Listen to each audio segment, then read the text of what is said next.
creepy. So I was thinking about calling this Raven's Beak. Cute. I like it. Is that good? Yeah. So do we want to coin it like welcome to Raven's Beak?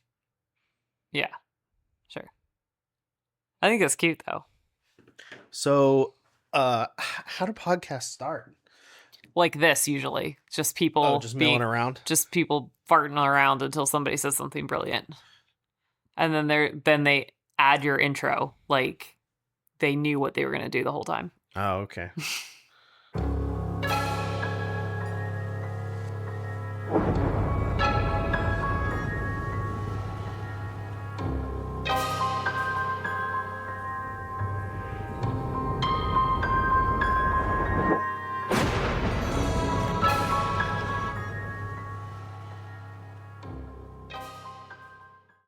All right. We're off to a rip-roaring start. I think we just go into it. I don't think we need to do a big thing to the camera or anything. I'm Matt Slagle. I'm the resident GM here at Raven's Keep. And you are? I'm Kim Slagle, and I'm married to him. Tragedy. Okay, so we have a shared experience getting into D&D. You got into it before I did, though. About 2 hours before you did. Okay, so yeah, my cousin got me into D&D, and that's right, Steven. It's your fault. That's right, Stephen R. Wilson. I'm not going to say your real last name. Yeah, I was introduced to it by way of, like most people nowadays, Critical Role. And I was the video that was shown to me was the charity game they played with Stephen Colbert for Red Nose Day, and I could not believe what I was watching. That there's actually, because my experience with games was board games. It was Monopoly and Tripoli and, like, you know, move the pieces to get to the end of the track. And those were none of the games that, like, I was interested in. Like, I still remember, like, painfully white knuckling Monopoly because people felt like you had to play Monopoly. Right. Well, I couldn't believe that there was a game that allowed you to let your imagination be the board, and the piece that you're moving around is the character that you created just out of thin air. Yeah. And when I watched them play, like, I was so bought in to the illusion of imagination and the setting that they had talked about. I mean, it was an hour and a half long. Like, our sessions are 2-3 hours. You know, their typical campaign sessions are over 4. Yeah. This was an hour and a half, and the premise was so basic. The characters were already established for the most part. Already established. Yeah. But I was so bought into the idea that the imagination was given license to take the forefront, and that was such a new concept to me that I couldn't put it down. It was like, finally, I feel like I found something that I could actually do and actually play and actually get my mind around. Yeah. And then I came home to you and immediately wanted to watch it again with you. Yeah. What was your kind of first vibe and impression of the game? I remember at first I didn't want to watch it because another friend of ours had played Critical Role a few years ago for us. And it was no, I don't feel like there was much telling what it was before we sat down. Yeah, that's right. In front of it. So to me, I'm like, I don't want to do that. That's boring. All I could remember was because they were in the middle of a campaign and we had no context to what was going on, and it was 4 hours long. Right. So I remember at the time being like, well, that's dumb. And so when you said originally, like, let's watch this, it's really cool, I was like, no, it's not. But there, in our marriage, a lot of the times Matt finds something really cool and then persuades me into it, and then I become into it too. So it works out. I'm a trendsetter. But I do remember for that one, like, the story was good, and it was nice to be, like, right at the front of it. Yeah. I think that was the difference. And to understand it, Yeah. from a gameplay and mechanical standpoint. Well, we didn't then. But what was cool about that is I felt like through watching it, you kind of got an idea. We were like, oh, so they reacted really bad when you rolled low. Okay, so that's bad. And then I was like, oh, natural 20. They say that a lot. So that's apparently really good. That's a critical success. That's awesome. So I feel like we did pick it up pretty fast when it came to just watching it. But it's also funny to me because like we watched Big Bang Theory religiously and still had no idea really what D&D was, just a bunch of nerds with clipboards. So I feel like it's funny that we had such a negative reaction and then it ended up being something that we ended up falling in love with.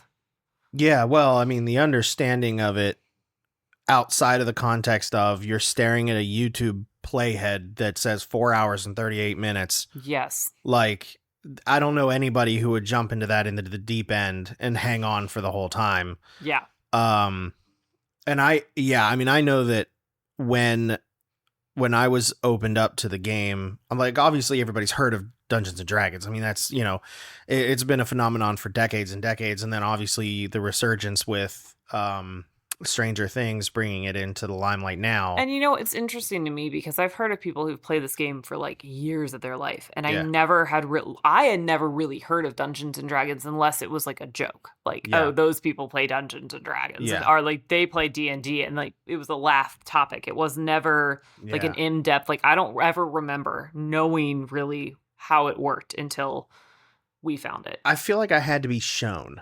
If the concept was just told to me, like, there is no board really. It's, you can play theater of the mind. I mean, you might have a map here and there. There might be miniatures here and there, but a lot of it is just this kind of, it's like the cloud, nobody understands it. It's like that video of Deborah Roll. Right? It's Deborah Ann Woll. When she explains it is like the best explanation because it's perfect. And I think for me, one reason I just immediately was drawn to this whole thing was because you could create a character, and I did theater for so long. Like in school, I would do theater and I loved it because you got to go from scratch and create a character and make it yours. Yeah. But what's awesome with this is you don't have a script. Like you get to say the things you think that the character would say instead of being tied to something that maybe not necessarily you see the character, which I thought was it was fun for that reason to me. That brings up a question then. Now that we had discovered it, what was it like to finally play our first game? Because we had watched a lot of Critical Role and really familiarized ourselves with the community. I got really discouraged at first in terms of like making the character sheet. Because we had written all these backstories and like we got our characters and we were over there like making our characters on like the character creator sites, and like we knew what they looked like, we knew their backstories, we knew all of these things. But then it came down to, okay, now we have to put numbers on a page. And I'm not a math person, and so I originally was like started to feel a little sick to my stomach because I was just like, how am I going to get through this page Steven, his cousin, was our first GM, and he did an amazing job, and he was really patient with us. So, like, shout out to Steven, because, I mean, I think you need a good GM who's going to be patient and understanding. And re-explain a million times until they beat their head against a wall. Yeah. Well, I definitely felt like once we sat down with a group and played our first game, it felt like the pressure cooker had been ready to blow for a while of watching all this stuff on YouTube and like familiarizing ourselves with the world and the community and the game itself. And then finally getting to sit down and play. Like I remember being in the car driving to shoots and practicing the accent for my character, which happened to be like kind of your average, like, okay, I think it's only fair that we talk about our first characters too, because they were such a part of our lives. They're first. Okay, do you want to go first, or do you want me to go first? You already talked about the accents. I feel like you need to go first. When I was coming up with my first initial character concepts, I way overwrote their backstories. I mean, I had like a novel in my notes app, like talking about like, dialogue exchanges between characters, and like it was ridiculously His too favorite much. food. Yeah, it was like my own fan fiction for characters that don't exist yet. It was weird. Um, so the first character I actually designed, who I thought I would be playing, was not who I ended up playing, but the Yeah. character that everybody thought was most like me, more of like my secondary or backup character idea, was the one that ended up winning Which out. is funny because that happened to both of us. We both Yeah. wrote a first character and then we both went with our second Yep. characters. And I'm so glad I did. Yeah, me too. Oh, My first guy was very brooding and didn't, speak unless spoken to, and like was yeah. on this revenge plot and all this other stuff. And I think as a story on its own was gripping. Like I like his backstory, Mhm. but to play that in a long form game or campaign, just I don't think would have been me or would have been fun. It wouldn't have been fun. But my second guy, Grimmel, was a dwarf who What is his full name? Grimmel Brandy Mulland. Who ended up He's becoming an NPC yes on our campaign. Yes, I ended up using him as an NPC in our campaign much later down the road. He's a good time. He's a dwarf who doesn't want to be the first to kill on a battlefield. He wants to heal and he wants to fix weapons and he wants to be supportive. And he was primarily raised by his mother because his father was off to battle, and he loves to cook. He loves to, he believes in the sanctity of breaking bread at the table as a sign of fellowship and respect, and a way to show love to others. And so he's very and one much of the ways too, I feel like when we did our one shots, that your character would actually like try to solve conflict, which I thought was really interesting. As a peacekeeper. Yeah. And sidebar, as an NPC in the campaign, owned the Chew and Snooze Tavern. That's right. Chew and Snooze Challenge. The Chew Challenge, yeah, that we ended up revisiting quite a lot, and he ended up becoming, for those lore junkies out there for D&D, he ended up becoming the leader of Daggerford, which is a small town on Sword Coast. Of artificers. Yep, little village of artificers, and he was a blast. I'm gonna miss him moving forward. But what about your first character? My first character, again, I had two different ones. My first idea was an old gnome barbarian because I didn't understand the magic of D&D. And I also felt a little funny about it at first. So I went with, her name was like Uma the Luma or something. Luma the Uma. And she was like a grandma, and but my whole thing for her story was just that when she rages, she becomes young again. So she looks very young when she rages. And like, I thought she was a cool idea, but there just wasn't much to her story. Mm-hmm. But Zora will always have a special place in my heart. She is a character that I feel like is the character that she's the person I want to be. She's young. She doesn't have any... young. I'm not young anymore. Well, it's all relative to an 11-year-old. You're not. Yeah, I'm but she's young, and she is kind of snarky, and she like knows the things that she wants, and she gets the things that she wants, and she was an outcast from her home and has been basically used her whole life from the people who were supposed to love her. And she made a deal with a wizard, got really badly scarred on her face so she could get out of a wedding that she did not want to or marriage she did not want to have. And I loved playing her, and every time I still bust her out for any one shot I can, because I love playing her. She's just fun. Playing a rogue is like where it's at. Half elf rogue build was like where it was at, and I would build. Do it again any day, anytime. Yeah, I feel like we kind of jumped in the deep end with that first game with like, I came locked and loaded with an accent. You came locked and loaded with this attitude of a character that, we really kind of had to bring it that first time out to the table. And it really set the tone of like, I'm not against virtual games because I love the idea that we can play this amazing game like across distances. That's a really special thing, Yeah. and we should be very thankful for that ability.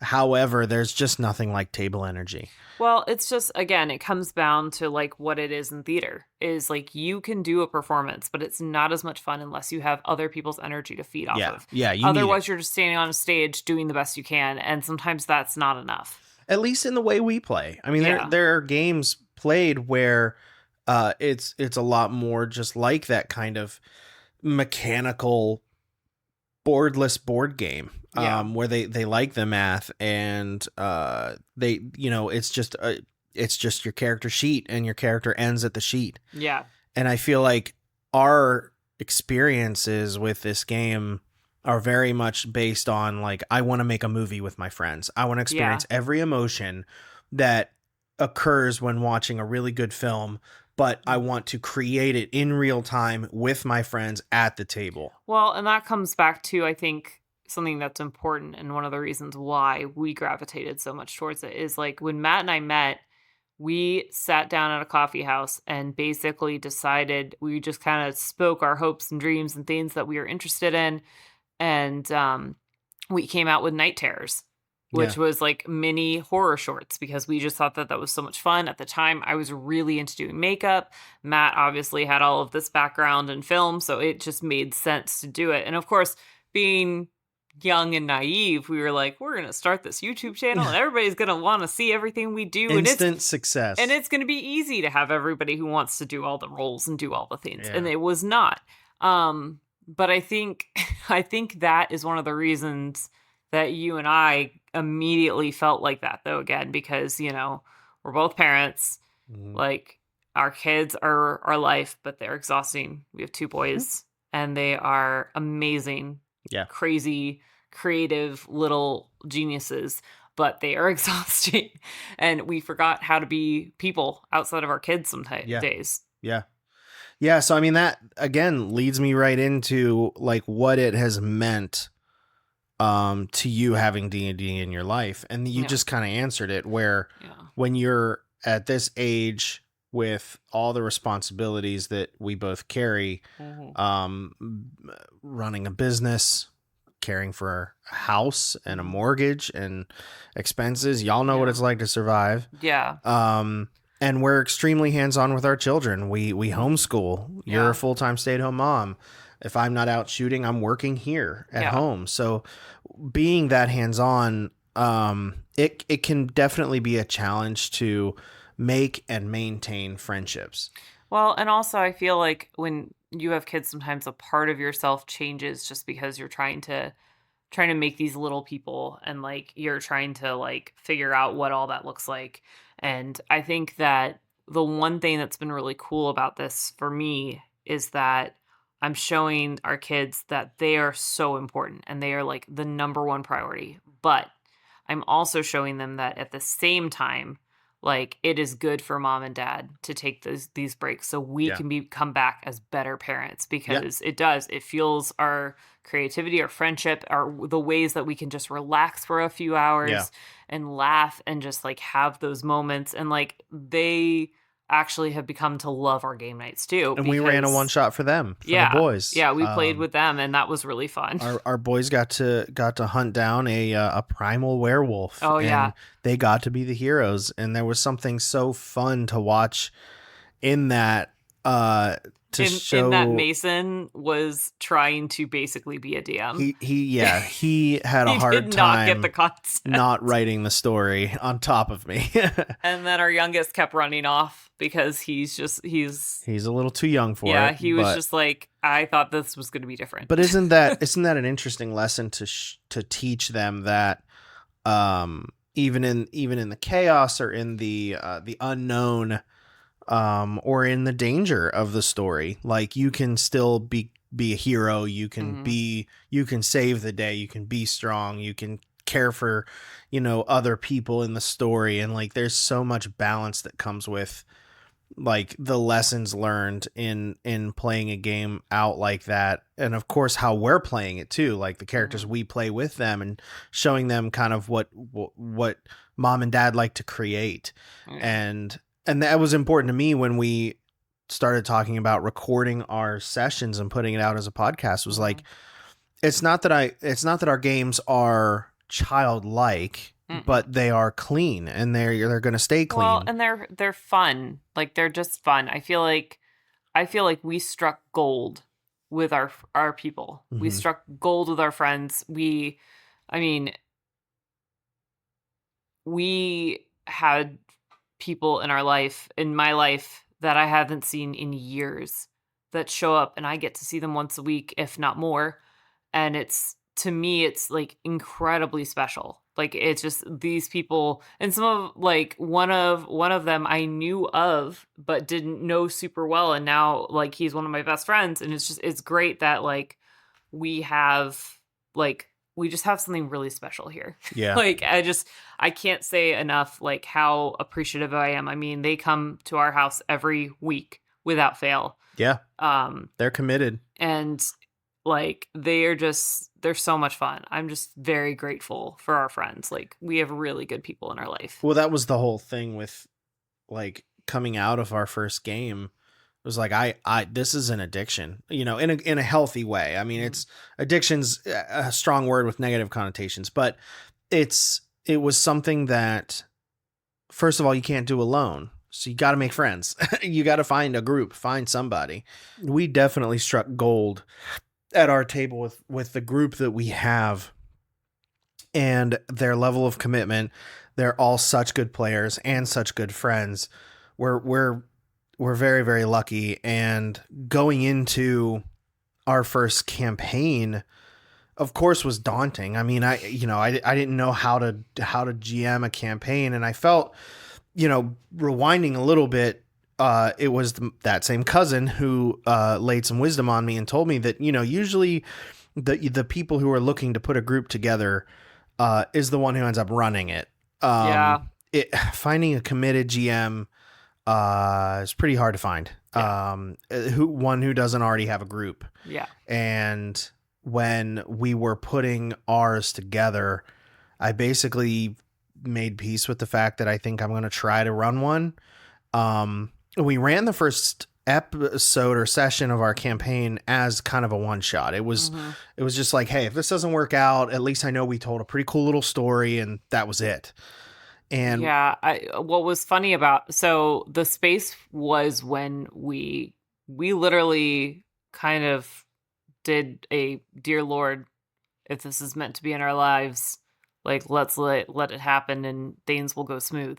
And they did and they didn't because we decided to make a tavern in our basement. yeah, Because we realized that if we hosted, then we didn't have to worry about sitters because that was a big thing for us. yes, And then we did not really have the best of luck with building the space, which is a long story that we won't go into. Um, but we finally finished it, did the final touches, and at that point we had been reaching out to all these people, and it was hilarious because we were just posting on like our Facebook pages, like trying yeah, to see who wanted to join, because at the time we didn't really know, but like his cousin was more into like the online games because of his work schedule. He couldn't really do the commitment that he needed to do, which was fine. But we were trying to get people, and at the time I was like, I just don't know if it's gonna work out. And then literally I get a message from Regine, and she's like, my husband's into D&D and I'm into D&D now, I think. And I've never played before, but I really want to try. And Regine and I were best friends in like elementary school, yeah, middle school, high school. Kind of had some distance, but she's just one of those people that is so incredibly special. And just like once she's back in your life, you're just thankful that she is. yeah. And so I immediately was like, yes. And I was excited to meet her husband, who is hilarious and I love him. Um, and that was great. And then I got a message from Jonathan's wife, who went to church with me, which was crazy because Jonathan went to high school with me. Mm-hmm. So it was like I had double the people who were in my life that like, and they didn't even know each other when we knew each other, which was funny. So it was just, again, like God was just like getting these people in our lives. And Yeah. it just, so as soon as Jonathan went to the table too, I was like, this is just so cool. And like, and then we eventually got Ryan, and Ryan went to high school with me apparently too at one point. So it's been, for me, it's like a blast from the past, but it's also all of these people that like God has placed back into my life to tell these amazing stories. And like, I think that's where my heart is with all of this, is that like, I used to love to write. And I always loved it better when I wrote with a friend, because if you get stuck, you have somebody to help you out, and it can be hard. And like Matt has written these amazing stories, and like he's always had these great ideas. And Matt so meaning me. yeah, Matt meaning that one. So it made, to me, when you brought up being a DM, it just made sense. It's just your personality. It's something that makes sense for who you are, and like you get to tell these amazing stories, and you don't get to just be one character. You get to be like 6, sometimes more. It's great until somebody throws a curveball at me with some random NPC that I have to dig into my mind palace for an accent and a name. But that's part of the fun of it, and through improv, you know, some of the best moments have happened. The 2 challenge was an amazing moment that I didn't write. Yeah. You know, there's so many of those that occur. Episode 1 of this new campaign, the Hey Bubba, that Oh my whole gosh. exchange. We were all dying. And again, it's like that trust and that vulnerability and like the table energy. Like that night was hilarious. The entire exchange was not intended on or planned for whatsoever, but yeah, that trust is everything, because it feels like you can just take off the training wheels. Yeah. And you can just be silly and be vulnerable and take the lid off. And, you know, it's that fearlessness, I think, that gives way to the biggest moments. Yeah, absolutely. And having the right group is everything. And we struck gold, and we have the right group. Yeah, and absolutely. But, you know, the first campaign was, so we ended up doing, what was it, about 30 sessions? Yes. Maybe about 9 months worth, I think, roughly. Yeah. And that's pretty hefty right out the gate. I mean, we weren't doing any other sessions or games with any other groups.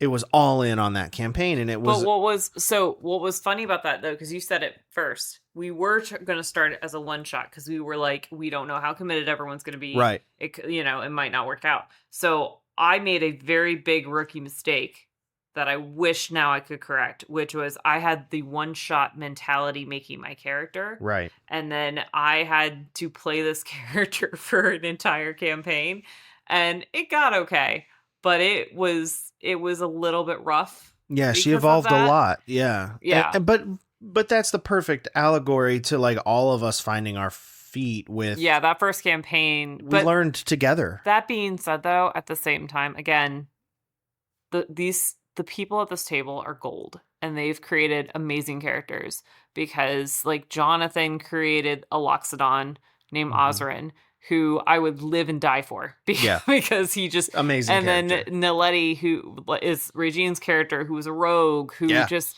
halfling, and just was amazing, just ballsy and awesome, and like stole things and checked for people's blood color, and still never really. I don't really know why, and I think that's the point. Yeah, that's the point. And then Andy being Gowry, who just is this like awesome soldier fighter who also just eats whatever is in front of him. Yeah.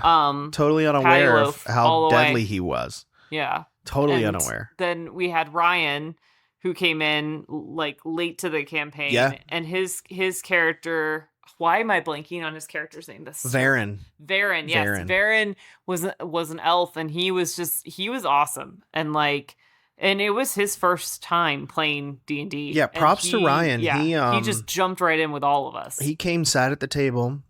I want to say we were 20 to 21 sessions in. Yeah. I mean, he was there He for was the at the back tail like end. 9 or 10. Yeah.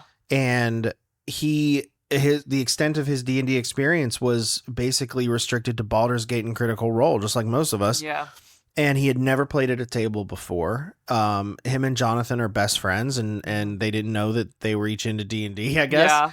And he came in, and I had a session that was planned to introduce his character, but also like kind of throw him into the situation where he's been captured. He needs to work his way out. So I wanted active roles. Mm-hmm. I wanted him to get his money's worth out of the night. Yeah.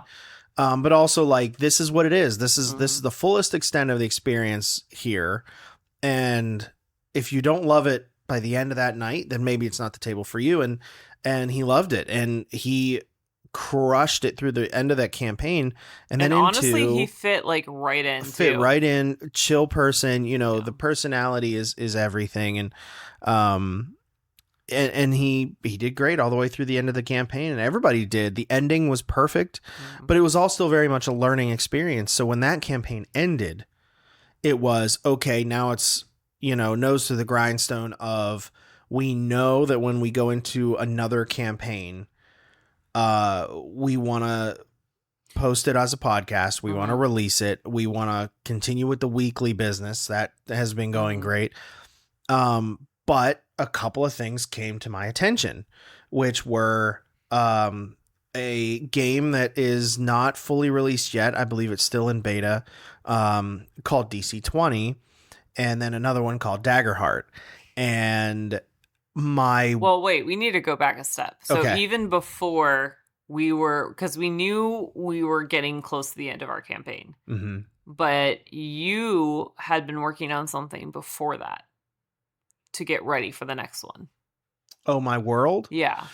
Yeah. So Ketra's my baby. I worked on building that map for, 9-ish months before we started the campaign. Yeah.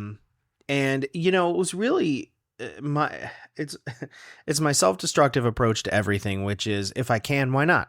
Yeah. At least in the scope of this healthy game. Okay, let's just preface that. But it did come from, as a GM, I don't want to play from an adventure book. Yeah. Because I feel like that kind of defeats the point of D&D, and I feel like I don't want to put walls around our imagination like that. Yeah. However, as a player, I love the adventure books because I'm going on the adventure that professionals wrote, and I'm along for the roller coaster ride. Yeah.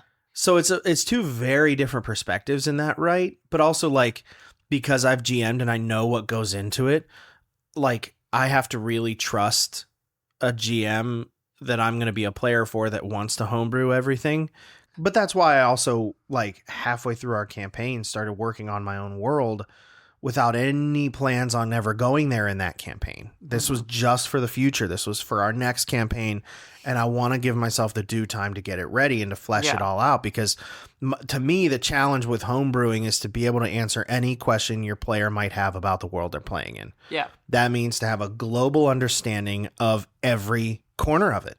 If there's 8 continents, what are they called? What kind of people are there? What's the political landscape there? What's the religious connections? Yeah. What's the currency? If the currency is global, great. Make it easier on yourself. But if it's not, you better figure that stuff out for the benefit of you and your players. Yeah. And to me, I spent enough of those early sessions as a GM in scramble mode, trying to come up with the perfect NPC name, the perfect accent, the perfect, you rolled a crit fail. Now I have to have the perfect, like, consequence, or the opposite. You rolled a nat 20. Now I have to have the perfect thing that I give you.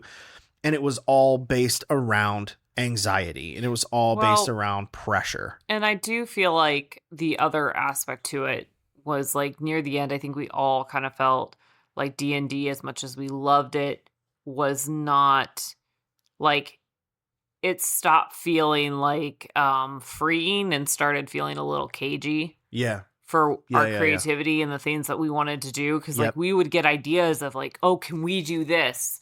And then there's poor Matt trying to scramble to figure out, well, can they do that? Like, is that in the rules? Like, is there a way that we can make that happen? And like, you're a great GM for the fact that like you always tried to say yes to your players and make sure that like we were getting what we wanted. Yeah. But I know that a lot of the times that was not easy in the format of the game that we had. Yeah, I try to operate on rule number 1 is never tell your players no unless it's game breaking. Yeah.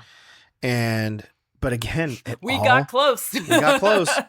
It all boils back down to trust. Yeah. And you learn, and you have to be humble enough and vulnerable enough to say, guys, I'm still learning. This is not going to be perfect. This is not going to be exactly by the book, not for lack of trying, but for lack of knowledge and understanding and experience. Yeah. And I think it's in that experience that just comes from like knowing what consequences to give based on rolls, or what rewards to give based on rolls, or like what could be waiting in the next room. Yeah. But then it all changed when I discovered Daggerheart. Yeah. DC20, first of all, for you DC20 Kickstarter backers out there and fans, ridiculously awesome. I mean, that dude has built something spectacular, and it answers a lot of the things that people have maybe wanted to adjust in D&D but didn't know how. But something unlocked in my brain with Daggerheart. And it was almost like a very similar feeling or experience that I had when I discovered D&D at all, which was like just this unshackling of like everything. I mean, yeah, there's mechanics and rules, but coming off of D&D, and not to mention like we went to level 10 in the campaign, and then we did a level 21 shot from the first campaign, and that, honestly, which was craziness. It was so funny because we did that after our one shot, didn't we? No, it was the level 21 shot for the first campaign characters, and then Daggerheart one shot. But we didn't we do some kind of combat or something just to kind of see how we felt? At session 0, yeah, we did. Okay, so after that session 0, I immediately like really felt a relief about Daggerheart. Like there was just like a resting in it. And because at first I was really concerned. I think all of us were concerned that we would miss D&D. Yeah. Or like it would, for sure. Or it just wouldn't work. The mechanics wouldn't work for our group. But then we did the level 20 D&D one shot because we had a really cool idea for one shot. We thought it'd be fun, and we were like, great, we can get all those spells and like all those cool moves that we've always wanted to do. And there were some there, but combat took forever. And every single, like, the vibe at the table changed, like, instantly. Like, it just felt like we all knew it. And by the end of it, we all were like, I can't wait to play Daggerheart. Like, it was that sudden. Well, and I feel like, looking at my planet that I was building this world, and I wanted to not only build my own world, but build my own races and creatures that would inhabit that world. And of course there's your typical human, elf, dwarf, halfling, that business, but it fits so much with the world you were already creating. It does and just the freedom that it gives in how the characters are built and how the creatures are like formatted allows me to kind of wiggle my stuff into it as we play the campaign. Absolutely. And then of course, I mean, just, I have yet to talk to somebody about Daggerheart and hear back, but I just really miss initiative. Like I haven't heard that once. And that's all fine if you love that stuff. Yeah. But what I discovered at our table was everybody's there for a narrative experience. Yeah. And the mechanics should support it, not usurp it. And when we got to the end of our campaign, it felt like there was just so much to manage, and there were so many descriptions to read and slots and points and this, that, and the other. It was just, I felt like you couldn't sneeze without making a roll for it. Well, and I think the other thing was too, honestly, is I think that when you think about a battle and you think about a fight, you don't think, okay, well, wait, I can't hit you yet because I got to wait my turn. You don't think of the person just standing there waiting to maybe do something. It just doesn't make sense. And for us, like, there would be so many, or like, we would have an opportunity where we think, oh man, this is what I want to do. But then somebody else goes in and they basically get them down to like 2 hit points. Right. Or like basically take them out in 2 seconds. And then you're like, well, I can maybe hit them. Yeah. Like, Right. Well, and there were so many things that I felt needed answered for myself as a GM, but also for my players, yeah. um, that I discovered uh within Daggerheart. And is it the TTRPG to end all TTRPGs? Who am I to say? I'm not a professional GM. I've known about D&D. Well, I've known about it my whole life, but I've known Yeah. about playing it for a year and a half, and I'm woefully unqualified for any of this. But through my obsessive hours of researching Daggerheart, building the worlds, building sheets, character sheets left and right, uh, I'm very, very confident in feeling like I don't want to go back and I don't want to go anywhere else. I Yeah. feel like it's the perfect storm of how we play at our table. But Yeah. anyway, I could sit here all night and sing Daggerheart's praises. Yeah. Um, but in discovering Daggerheart, we started our new campaign. Yes, we did. We have played only a measly 3 episodes of it so far. Episode 4 is happening tomorrow night as of the recording of this podcast. How do you feel it's going? I love it. Um, It's a big change. it's a big change, but it's one that I have really enjoyed. I think what also helps is, again, like the trust, the feeling that we have at the table, the friendship that we already have. Like that already makes going into a new game slightly easier because we're all at the same level. Yeah. And that really helped. But then also just the fact that, like, that's session 0. Do your session 0s. There is Oh my nothing goodness. more important than sitting down with your friends or your table mates and just fleshing out characters together. It's one of my favorite things of any. Like, I only did one GMing experience. At some point I will do it again, but I did a Candela Obscura last year for the first, or this was it this year? It was It this year. was January. Yeah, so the first time ever I did this, and I loved the character creation aspect because you're in there and you're creating these characters and they have these relationships and, like, they have these things that they want, and it's my favorite thing. So after session 0, I was like, this is going to be amazing. I cannot wait to play with these characters. It's such a weird list of people and somehow it works. Yeah. So I love that. Yeah. Yeah, I feel like there's definitely a like a whimsy to how Daggerheart is Yes. approached, just in the artwork and in the character options. But going back to the world that we built, is you homebrew a setting so that you can play whatever fantasy world your players want to play out. Yes. I know that our friend Andy is obsessed with pirate stuff. We've got Jonathan, who built a Bloodborne Van Helsing character, and they are in 2 very different universes, but on a planet that we built. Why in the world not have your cursed village, and then you've got your pirate island in the ocean? Like, why in the world not? Like, that's I think something that is stolen from us the older that we get. And not to get too dramatic, but like the world steals innocence so quickly. Yeah. And a part of that is the magic of creation and of creativity and of wonder. And I think people forget when they become adults, and your imagination doesn't pay your bills. It doesn't make you money unless you use it to, in your line of work or whatever. But just the power behind the imagination. And one of the things that I learned when I got into D&D was just how much it's used and played therapeutically. Yeah. How much, like, there's prison games going on. There's games going on in sick wards and children's hospitals. I mean, there are layers to this game that are actually effective.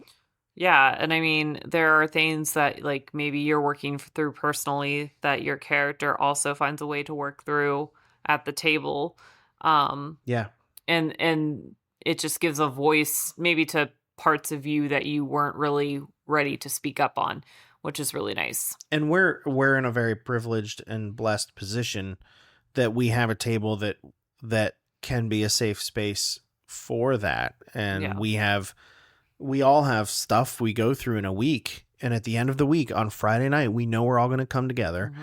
We're going to play this silly game and feel a whole lot better about things, or, just celebrate what is going well and just enjoy the silly chaos that ensues with our best friends. Yeah, and I feel like the biggest thing, because like you had spoken earlier about digital, and I will say the biggest hang up I have about digital is, You're talking about virtual games? yeah, Yeah, virtual yeah, yeah. games, is just the fact that in this world, I feel like it is less and less common for us to get together and to Yeah. speak face to face and to do things like just face to face, like it's all on the screen. And I think sometimes I think that's a good thing for certain things, but then for other things, I feel like we are lacking in this connection. And storytelling is something that's such an ancient kind of thing. Like it's Right, been since the right. beginning. Like, I mean, when you just learn about like the writing of the Bible, and like the scribes had to like memorize and write everything exactly the way it happened in order to continue the story and to make sure everybody got the right version. Like, I think that sometimes like doing a virtual makes that miss. Like, you don't have that connection or like the ability to write the story in a way that you understand it because you're on a screen and Yeah. you can't fully like There's a get one person. disconnect. Yeah, and you don't have to play a character. You could just literally, like, we've done a few of those where like we're doing these, Matt and I are giving it our all, and the other people's like, he shoots a bow. And I'm like, Yeah. all right, And that's the way nobody you. has their webcams turned Yeah. on except us. Yeah, Like, and it's like, and if that's the way you want to play, like that's the way you want to play. That's fine. right. But I do think that there's something really special about like these connections, and like, I mean, our table has been like, we do cookouts, like we do things outside of this table Yeah. because they are our friends, and when we say like you're our friends, you're like our family, that's exactly what it is. Yeah, Like we they mean it. are a part of our lives, like daily. Yeah, I think the goal is to enrich each other through storytelling, through Yeah. collaborative storytelling. And so far it's been so much more than what I thought it could be for me personally, for us, Yeah. for our friends. Yeah. And all I think about every week is like, I can't wait to see what happens next. Yeah. And I mean, it's just crazy just between what you come up with and then what we all come up with together. It's just really, it's the awesome. best. I love that. It's the best. It's the best part of our day. Well, this has been great. Yeah. This is We just had a conversation like we do on our couch, all the time.